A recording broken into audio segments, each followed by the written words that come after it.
अस्सलाम वालेकुम class matric के तमाम स्टूडेंट्स। आपका स्टैटिकल चैप्टर नंबर आपका 22 है और ये चैप्टर पहले चैप्टर की निस्बत इसमें कुछ टॉपिक्स को ज़्यादा दे दिया गया है और इसी वजह से ये तमाम टॉपिक्स जो हैं आपके अब पहले से ज़्यादा हैं। और बेसिकली आज की वीडियो का मकसद है कि आपको हम बताएं कि इस चैप्टर्स के अंदर बेसिकली किस तरह का ये चैप्टर है और क्या बातें इसमें डिस्कस की जाती हैं। तमाम स्टूडेंट्स याद रखें कि हमारे पास दो फील्ड्स होती हैं, एक साइंस और एक कॉमर्स। तो अगर ये कहा जाए तो ये गलत नहीं होगा कि ये कॉमर्स से रिलेटेड एक पूरी बुक है और उसका ये पूरा का पूरा बेसिक एक कॉन्सेप्ट है और जिसे स्टार्स कहा जाता है। अगर सही अल्फाज में अगर मैं स्टार्स को आपके सामने पेश करूं तो इस लफ्ज़ का मतलब एक तरह से ये एक सब्जेक्ट ऐसा होता है जिसे तुक्का कहा जाता है। यकीनी तौर पे आप हंस रहे होंगे कि ये तुक्का मतलब क्या। तुक्के का मतलब है कि एक ऐसा एस्टिमेट बताना जो आप शॉर्ट टाइम में अपने माइंड और अपनी जहन की स्टैटिकल क्वालिटी के ज़रिए एक ऐसा जवाब देते हैं जिसकी बदौलत आप कम टाइम के अंदर अपना आंसर देते हैं। जिसकी चंद मिसालें ली जा सकती हैं।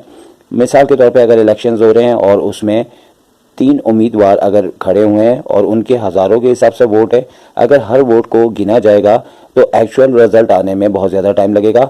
जबकि स्टैटिकल ऐसे तरीक़ेकार होते हैं जिसके अंदर कम वक्त में ऐसी ट्रिक्स बताई जाती हैं जिसमें हम वो काम जल्दी और आसानी से कर सकते हैं। फॉर एग्जांपल आपके जो वोट्स होते हैं, अगर उन वोट्स को एक ढेर बना दिया जाए और स्केल की मदद से 1000 वोट गिनने के बाद उसे मेजर कर लिया जाए कि वो कितनी इंच की हाइट रखते हैं, तो लिहाजा अगर हम उतनी मतलब मिसाल के तौर पे अगर 6 इंच पे 1000 वोट बनते हैं तो इस तरह के हम कई ढेर बनाने के बाद हजार काउंट करते हुए कम वक्त के अंदर टोटल वोट्स को काउंट कर सकते हैं। तो ये एक स्टार्स की बेहतरीन मिसाल है।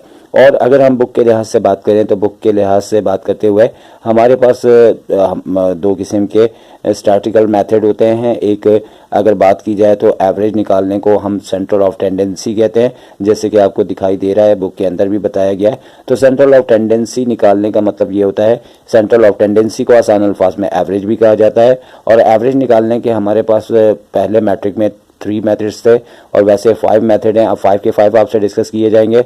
Number 1 arithmetic mean, mod, median, geometric mean, harmonic mean. पहले 3 डिस्कस किए जाते थे स्टार्टिंग के, अब आपको 5 दे दिए गए। और ये तमाम मेथड्स जो है वो ग्रुप डाटा वाइज और अनग्रुप डाटा वाइज होते हैं और बहुत से इस तरह के ग्राफ होते हैं जैसे कि आपको हम दिखा रहे हैं। और ये ग्राफ्स बेसिकली हमारी ज़िंदगी के अंदर इस तरह के ग्राफ्स अक्सर दिखाई देते हैं। मिसाल के तौर पे क्रिकेट का मैच हो, मुख्तलिफ ओवर्स के अंदर जो रन बनाए जाते हैं उसे आसान अल्फाज में हिस्टोग्राम से दिखाया जा सकता है या लाइन ग्राफ से भी दिखाया जा सकता है। और जैसे कि बात हो रही थी आपके पास ग्रुप डाटा अनग्रुप डाटा, तो अब बुनियादी तौर पे होता यह है कि छोटे पैमाने पे जो काम होता है उसका सेंटर ऑफ टेंडेंसी या एवरेज निकालने के लिए अनग्रुप डाटा डिस्कस किया जाता है जहां थोड़े से अफराद हो। लेकिन ऐसे अदारे या ऐसे काम करने वाले जो बहुत ज़्यादा क्वांटिटी में हो और अगर उसका हम सेंटर ऑफ टेंडेंसी या एवरेज निकाल रहे हैं तो इसके लिए हम group data wise formulas apply करते हैं और अप्लाइज करते हुए हम अपने तरीके से एवरेज निकाल रहे होते हैं। और एवरेज का एक सिंपल कॉन्सेप्ट ये होता है कि अगर 12 मंथ में कोई भी शख्स, मिसाल दी जा रही है, कभी कम कभी ज़्यादा कभी बहुत ज़्यादा पैसे कमाता है, तो जिनकी पैसे कमाने के हर मंथ की मुख्तलिफ सैलरी होती है, तो यकीनी तौर पे उनसे जब भी कोई शख्स पूछे आप कितना कमाते हैं तो वो यकीनी तौर पे जवाब माकूल नहीं दे सकता क्योंकि उसके हर मंथ की सैलरी डिफरेंट है। तो इस सूरत के अंदर आपने करना ये होता है कि अपने एवरेज के 5 मेथड के मुख्तलिफ तरीक़ेकार होते हैं, उससे एक एवरेज निकालते हैं और एवरेज निकालने के बाद वही सैलरी बताई जाती है, ना कि कम सैलरी ना बहुत ज़्यादा। बल्कि अरिथमेटिक मीन की बात की जाए तो ये एक तरीक़ाकार ऐसा होता है जिसमें सारी मंथ की सैलरी को प्लस करके टोटल मंथ से डिवाइड करते हैं तो इस तरह से एवरेज निकल आता है और वही सैलरी एजुकेटेड बंदा किसी को भी बताता है।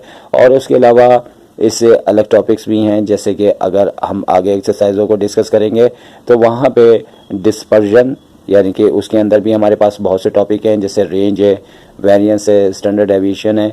और ये आपकी वाइब्रेशंस एक तरह से बताते हैं आपकी क्वालिटीज़।